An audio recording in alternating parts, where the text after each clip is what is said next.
So allow me to address remaining of my speech in bahasa.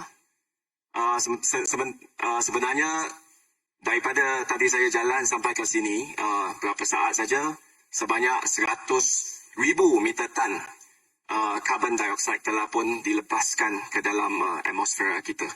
Ya, so ini satu situasi yang kita nampak berat, walaupun udara itu tidak berat, ya, tapi situasinya agak berat. Mengapa climate change ataupun kita kata perubahan iklim ini memberikan impak kepada kita? Izinkan saya tanyakan satu soalan.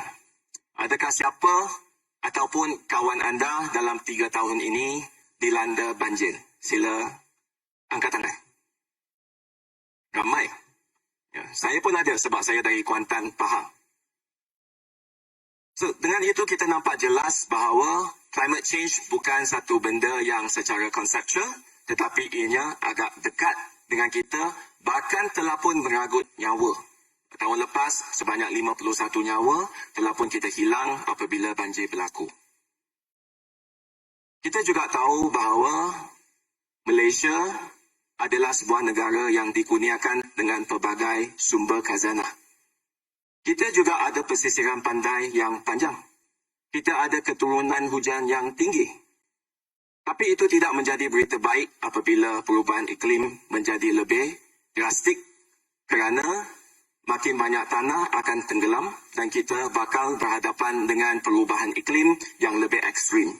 Akan datang, tak kiralah di Teluk Gong, di Kuala Perlis ataupun di Kuala Kedah, petani kita, penduduk kita akan hilang tanah mereka sebab tanahnya akan tenggelam, ya, di bawah air apabila banjir ataupun paras laut kita naik. Maka kita sebenarnya tak ada pilihan. Sebagai rakyat Malaysia, kita tidak ada pilihan melainkan untuk menyokong agenda perubahan iklim sedunia ini.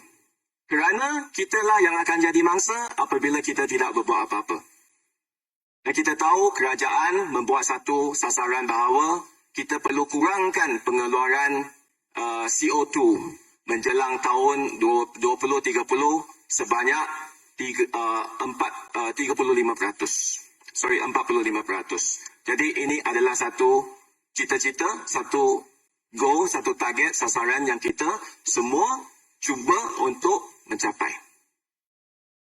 Pada masa yang sama, kita tahu ekonomi kita lembab. Ekonomi kita tidak dapat menjana pertumbuhan yang cukup untuk generasi kita dan untuk generasi akan datang. Sektor-sektor sebelum ni, industri-industri sebelum ni yang kita rasa begitu bangga, industri gas dan minyak dan gas, industri peladangan kelapa sawit, sudah tidak lagi boleh memacu pertumbuhan untuk 20 tahun akan datang. So, dua pilar itu, dua tiang itu telah pun tidak dapat untuk menampung pertumbuhan kita. Satu, gas minyak. Satu, apa itu? Ada t-shirt, kelapa sawit.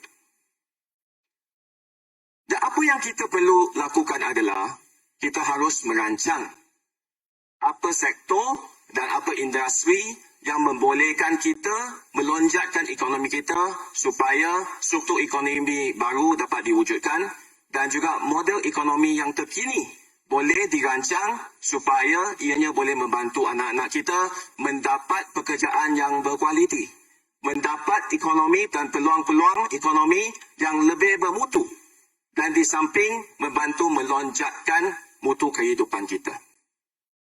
Maka dalam semua industri ini, mana harapan kita? Bagi saya ada dua. Yang satunya adalah renewable energy ataupun tenaga boleh diperbarui. Dan saya akan sentuh tentang solar dan juga biogas.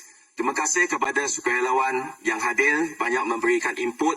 Kita ada Aloysius, kita ada Cikgu, kita ada juga Mok dan juga Chan. Kita berikan mereka satu tepukan yang banyak membantu. So first, solar biogas. Kita juga bersyukur kerana Malaysia ni dikurniakan kita menerima sinaran ataupun pancaran matahari yang baik. Sebab kita berada di tempat yang dekat dengan Khatulistiwa. Kadang terlalu teriklah matahari, ya. Kalau lihat warna kulit saya dari pantai timur kita ada matahari yang baik, maka kita akan dapat menjana elektrik solar yang juga tinggi. Tuan-tuan dan puan-puan, kita tahu tenaga solar ini boleh membantu untuk mempencengkan koparan kita ataupun kita kata loji menggunakan batu aram. Apa yang perlu dibuat adalah beberapa tahun ini kita nampak industri solar berkembang dengan pesat. Saya yakin ramai juga telah pun memasang solar di atas bumbung rumah anda. Tapi apa yang kita nak buat adalah untuk mempercepatkan.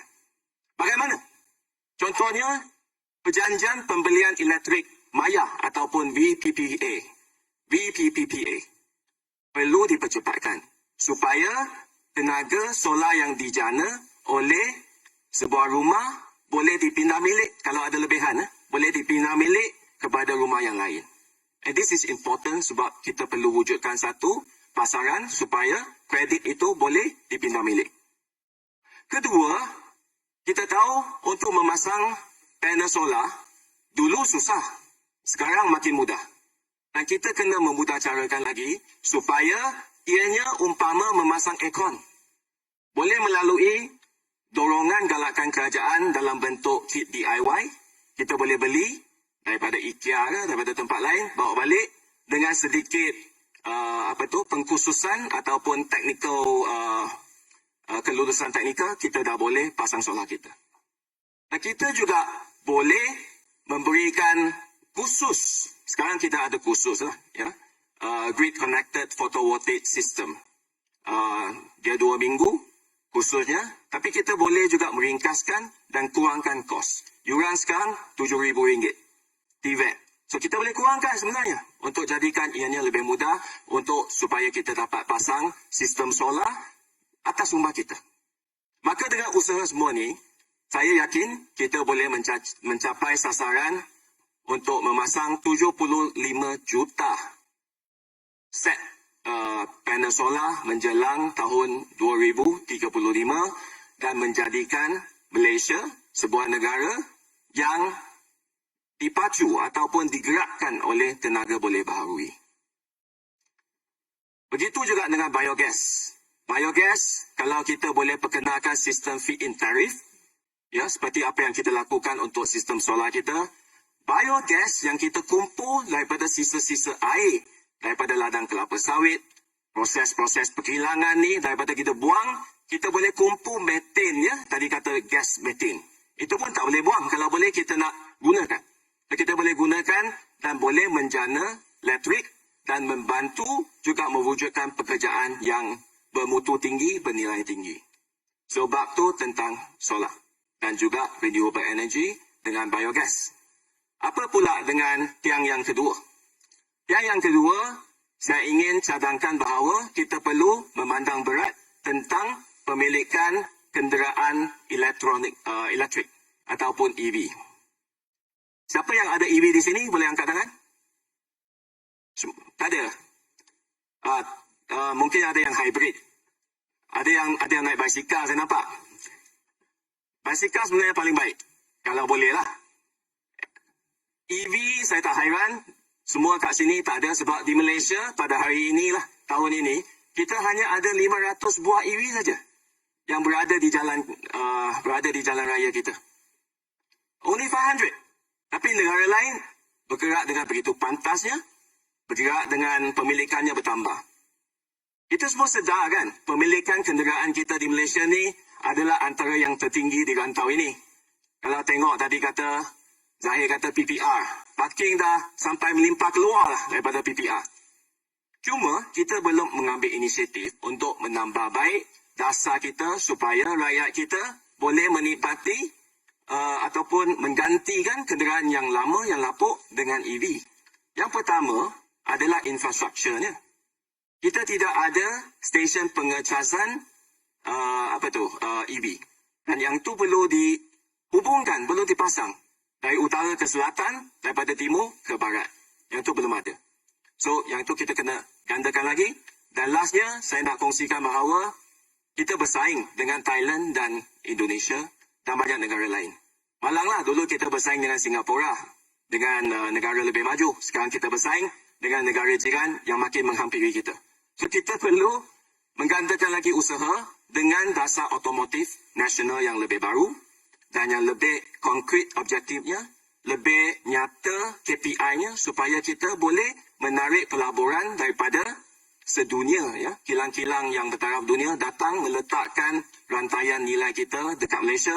Barulah kita nampak ada harapan, barulah anak-anak kita dapat menikmati pekerjaan yang bernilai tinggi, gaji lebih 4,000, 5,000. Dengan itu barulah tenaga boleh baharu ini dengan kita di samping menyelamatkan kita kata bumi kita, tetapi juga kita dapat memacu pertumbuhan ekonomi kita.